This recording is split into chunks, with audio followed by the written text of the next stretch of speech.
এই সংসদ সদস্যদের সামনে আমি আপনাকে অনেক ভালোবাসি এটি জানিয়ে দিলাম। মাননীয় স্পিকার, অসংখ্য ধন্যবাদ। আমাদের শিক্ষামন্ত্রী আহসানুল হক মিলন সাহেব, মাননীয় বিরোধী দলের চিফ হুইপ আমাকে বলেছেন সময়ের পরে 2 মিনিট উনি বাড়াবেন। তাহলে দুইজন যদি 2 মিনিট করে বাড়ান 4 মিনিট সময় আমি পাবো ইনশাআল্লাহ। মাননীয় স্পিকার, এই চিফ হুইপ মহোদয় কিন্তু নেই, মাননীয় চিফ হুইপ মহোদয় ওনার নেই পক্ষে এখানে। যিনি আছেন আমাদের রফিকুল ইসলাম খান সাহেব আছেন, উনি হয়তো সময় বাড়িয়ে দিবেন। হুইপ আছেন।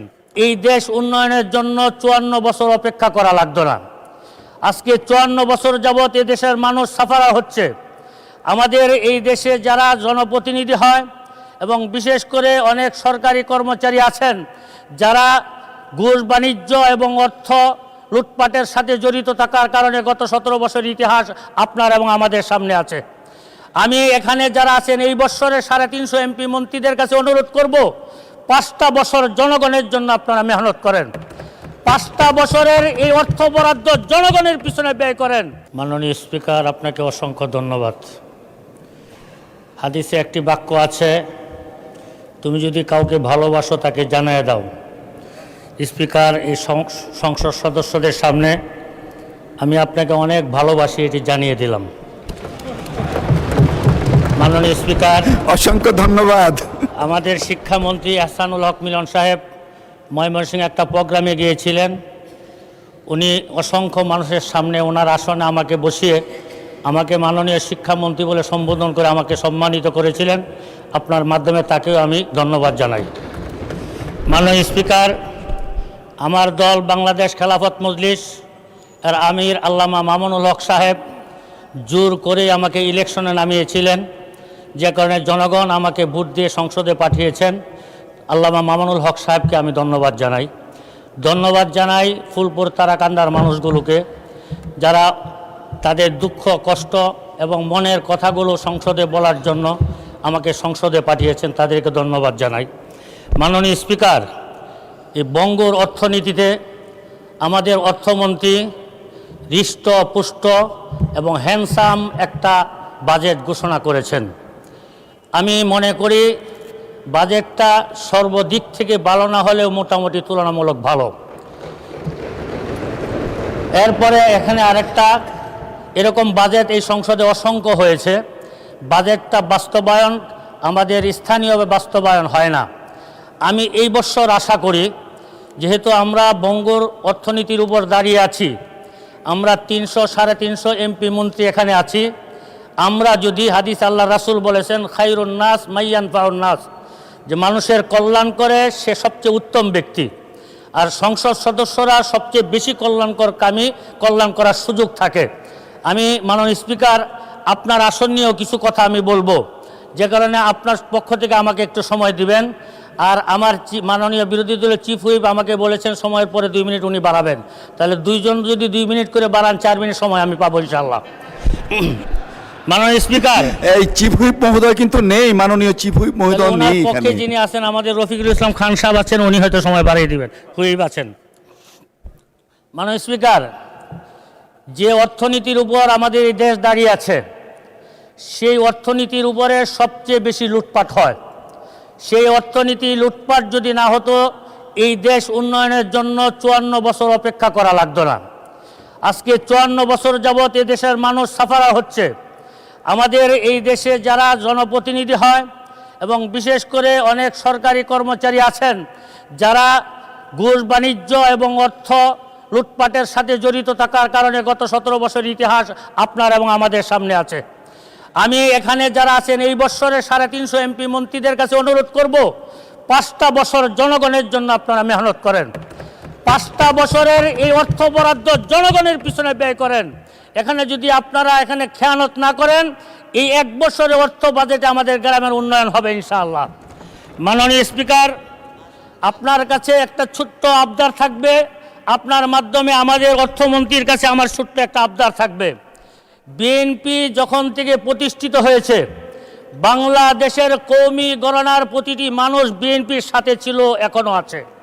কিন্তু বিগত সময়ে কওমি গণনার কোনো মানুষদের নিয়ে কোনো বরাদ্দের কথা কখনো আসে নাই।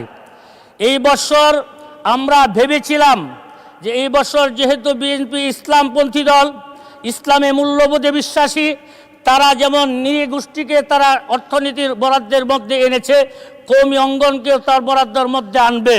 কিন্তু অত্যন্ত দুঃখের বিষয়, কওমি ঘরানার আলেম উলামা এবং সেই সমাজের মানুষগুলোকে তারা কোন গ্রহের মানুষ মনে করে, এটা আমার বুঝে আসে না মাননীয় স্পিকার।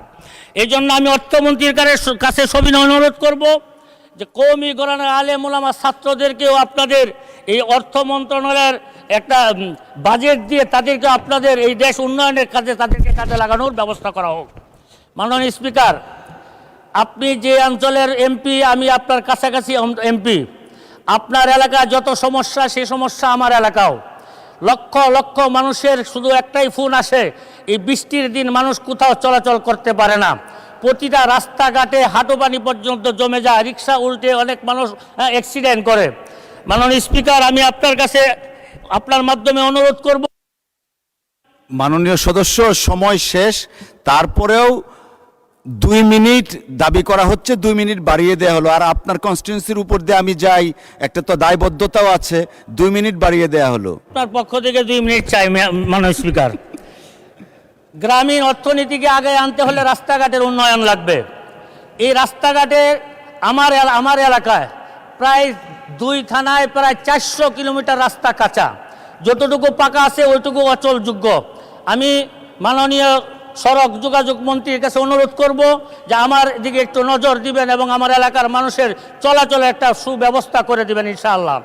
মাননীয় শিক্ষামন্ত্রীর কাছে বলবো, মাননীয় শিক্ষামন্ত্রী, আপনি আমাকে অনেক ভালোবাসা দিয়েছেন, আমি আপনার প্রতি অনেক সন্তুষ্ট, খুশি।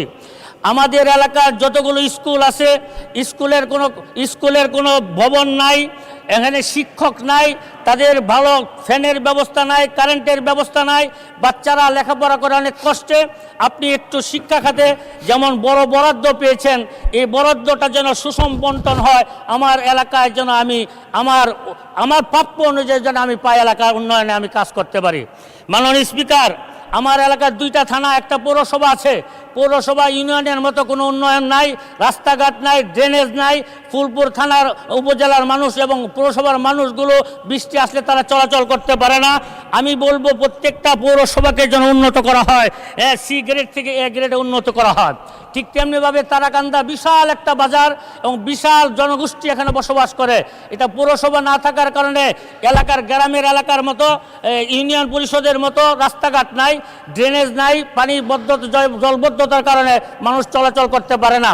মাননীয় স্পিকার, আপনার মাধ্যমে তারাকান্দা যেমন উন্নয়ন চাই, ঠিক তেমনিভাবে তারাকান্দাকে পৌরসভা ঘোষণা করা হোক, এই আবেদন আমি আপনার মাধ্যমে জানাই।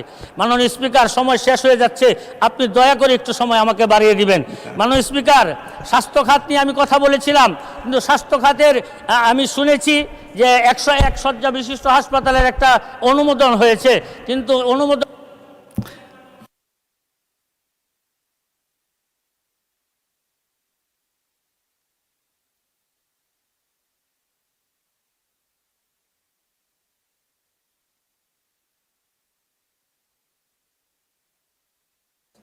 ডান দিক থেকেও চাচ্ছেন, আপনার জন্য 1 মিনিট, ভালো জনপ্রিয় মানুষ, নেন 1 মিনিট। মাননীয় স্পিকার, আমরা বৃহত্তর ময়মনসিংহ সবসময় উন্নয়ন থেকে বঞ্চিত, যেমন আপনি জানেন, আমরাও জানি, সামনে যারা আছেন তারাও জানেন।